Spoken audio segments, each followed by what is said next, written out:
Bismillahirrahmanirrahim.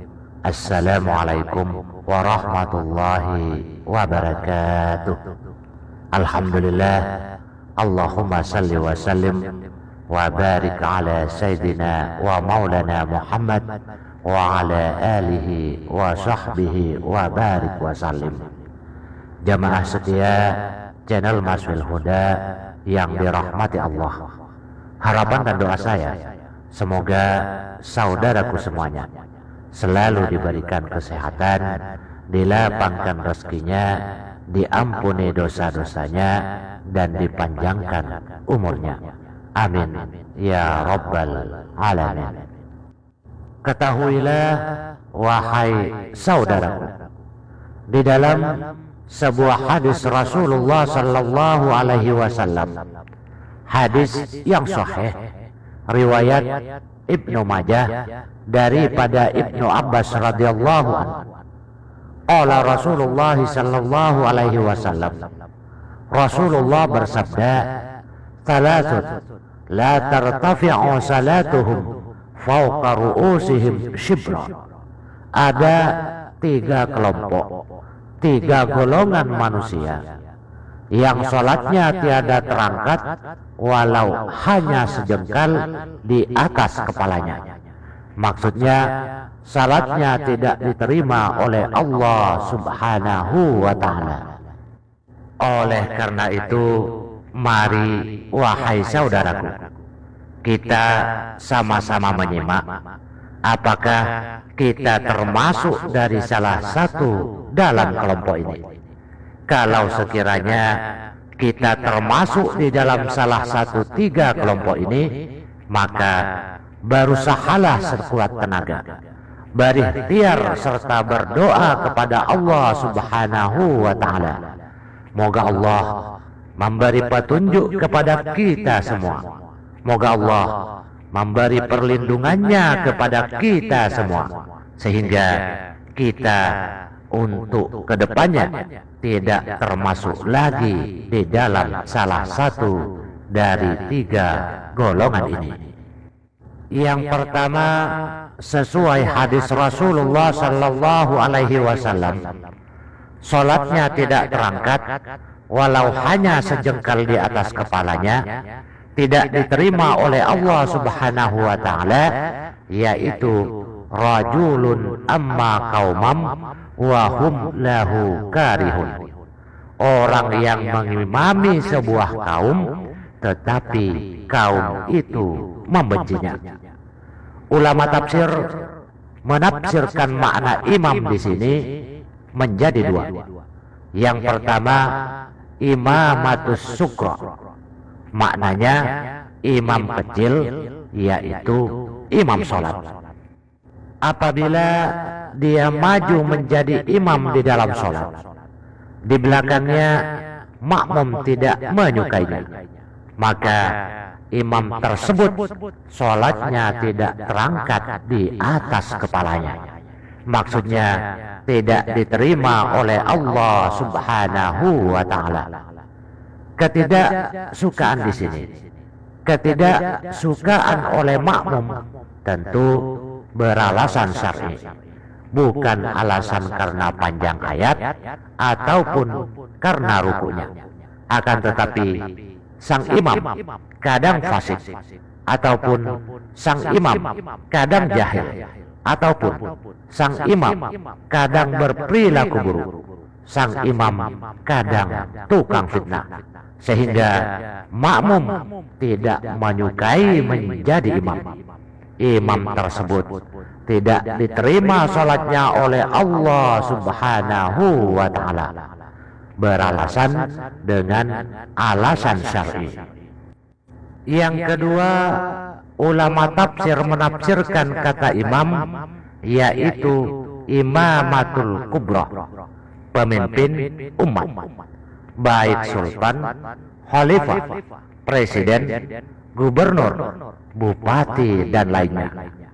Apabila menjadi pemimpin yang tidak dicintai rakyatnya, tentu alasan di sini beralasan dengan alasan yang syar'i, karena tidak amanah, karena tidak adilnya, ataupun pemimpin tersebut zalim terhadap rakyatnya, maka sholatnya tidak diterima. Bahkan bila dia berkhianat kepada rakyatnya, maka dia tidak mencium bau surga. Ini golongan yang pertama yang tidak diterima oleh Allah Subhanahu wa Ta'ala akan sholatnya, yaitu seorang imam yang tidak dicintai makmumnya. Yang kedua, sholatnya tiada terangkat di atas kepala walau hanya sejengkal, yaitu wamra'atun batat wa zawjuha 'alaiha sahitun, istri yang berada dalam durhaka pada suaminya. Durhaka akan tutur sapanya sehingga membuat marah suaminya akibat perilakunya, ataupun akibat tiada melakukan kewajiban terhadap suaminya, ataupun karena tiada taat kepada suaminya sehingga suaminya marah. Maka sungguh di dalam masa suaminya marah, tiada diterima sholatnya oleh Allah Subhanahu wa Ta'ala, sehingga suaminya meridainya kembali. Dan juga kebalikannya, sebagaimana pendapat seorang ulama besar, yaitu Syekh Imam Al-Muzir rahimahullahu ta'ala. Beliau berpendapat hal ini juga berlaku bagi seorang suami, dengan sebab seorang suami tiada melakukan kewajibannya sebagai seorang suami pada istrinya, tiada memberikan makan, tiada memberikan pakaian, tiada memberikan tempat tinggal, perhatian, dan lainnya. Maksudnya melalaikan istrinya. Maka sungguh suami tersebut tiada terangkat sholatnya walau hanya sejengkal di atas kepalanya. Golongan yang ketiga yaitu wa ahawani mutasariman, dua saudara yang saling mendiamkan. Maksudnya memutuskan hubungan, baik saudara kandung ataupun saudara sesama muslim. Sangat banyak hadis Rasulullah sallallahu alaihi wasallam ancaman terhadap orang yang memutuskan tali silaturahim. Di antara lain, Rasulullah sallallahu alaihi wasallam bersabda yang diriwayatkan oleh Bukhari dan Muslim, la yahillul muslimin ay yahjura akhahu fawqa salati lailin yaltaqiyani fayu'ridu hadha wa yu'ridu hadha wa khairuhum alladhi yabda'a bisalam. Tidak halal bagi seorang muslim memutuskan tali silaturahim lebih dari 3 malam ataupun 3 hari. Mereka berdua bertemu, namun yang satu berpaling dan yang lainnya juga berpaling. Dan yang terbaik di antara mereka berdua yaitu yang memulai dengan memberi salam. Di dalam hadis yang lainnya, Rasulullah sallallahu alaihi wasallam bersabda, la yadkhulul jannata qati'un, tidak masuk surga orang yang suka memutuskan tali silaturahim.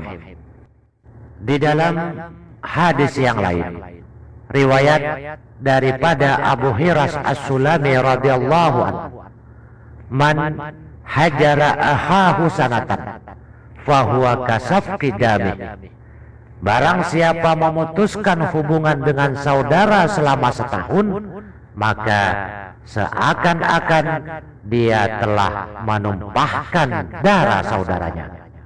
Ketahuilah, wahai saudaraku, orang yang memutuskan hubungan tali silaturahim dengan saudaranya, saudara kandungnya, atau dengan saudara mukmin lainnya, maka sungguh salatnya tiada diterima oleh Allah Subhanahu wa ta'ala. Inilah, wahai saudaraku, 3 golongan manusia yang salatnya tiada terangkat di atas kepala walau hanya sejengkal. Pada akhirnya kita memohon kepada Allah Subhanahu wa ta'ala, moga Allah dengan keagungannya, dengan kemurahannya, dengan kasih sayangnya memberi petunjuk kepada kita semua, memberi petunjuk kepada orang tua kita, memberi petunjuknya kepada guru-guru kita, kepada orang-orang yang kita cintai dan yang kita sayangi. Dan dengan keagungannya Allah, dengan kemurahannya Allah, moga menyelamatkan kita semua sehingga kita tidak termasuk salah satu dari 3 golongan ini. Amin, Allahumma amin. Hanya sekian, semoga bermanfaat buat semua saudaraku. Wabillahi taufiq wal hidayah. Wassalamualaikum warahmatullahi wabarakatuh.